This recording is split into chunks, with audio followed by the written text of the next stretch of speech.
Hershey's wants to get tongues wagging in China. So let's talk about that a little bit more. The candy giant introducing a new brand of milk chocolate in China called the Lancaster. This is in English. In Mandarin, it's the Yoman or something like that. The move marks the company's first launch outside the U.S. Hershey's also opening its Asia Innovation Center in Shanghai today as it tries to develop products to suit the Chinese palate. All right, for more, Steven Schiller joins us, Senior Vice President, Global Sweets and Refreshment at the Hershey Company, live on the line from Shanghai in a first on CNBC interview. Steve, good to see you, or good to talk to you, and appreciate the time. So talk to us about this candy launch, the Lancaster range. I mean, this is kind of interesting. It's a condensed milk chocolate. So, hi, Bernie, and thanks for having me on the show. So, first off, it is not a chocolate. So this is what is called a milk candy. There's actually a standard of identity around milk candy, particularly in China. So it is a very traditional Chinese candy that goes back many, many years. And our entry, the Lancaster Yoman product, is a premium version of a milk-based candy.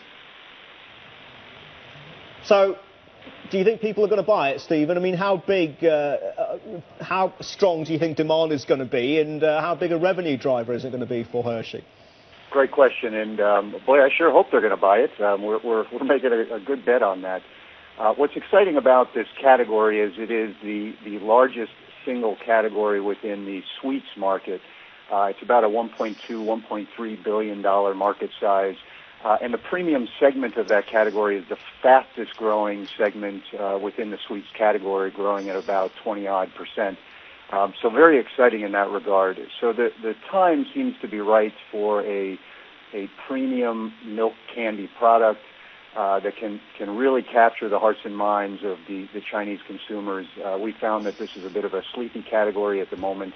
As we've developed the product, we have a proprietary process that we have trademarked Nai, which is roughly translated as sort of a slow roasting milk creation process that has excited consumers as we've been developing the product. And so we think we're set up for a good success here.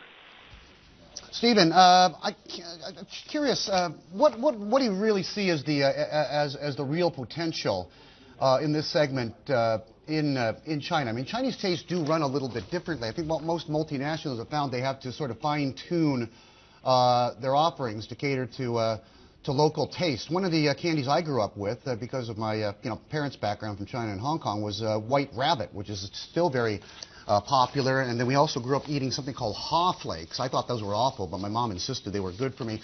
I can't help but think back to here in Hong Kong. Several years ago, Krispy Kreme opened like half a dozen outlets within the space of a year or so, and then in that same, in just as many years, a couple of years, they all shut down because people realized that people like salty, crispy fried dough to go with their congee and not the sweet, gooey, fat-filled offerings of Krispy Kreme. I'm just kind of wondering what really is going to happen in the end with Hershey in China. Great question.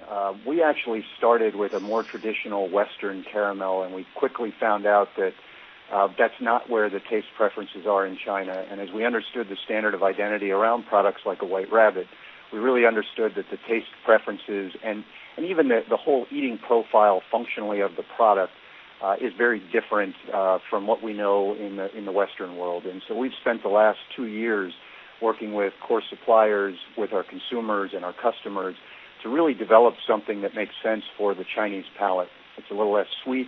It doesn't stick to your teeth.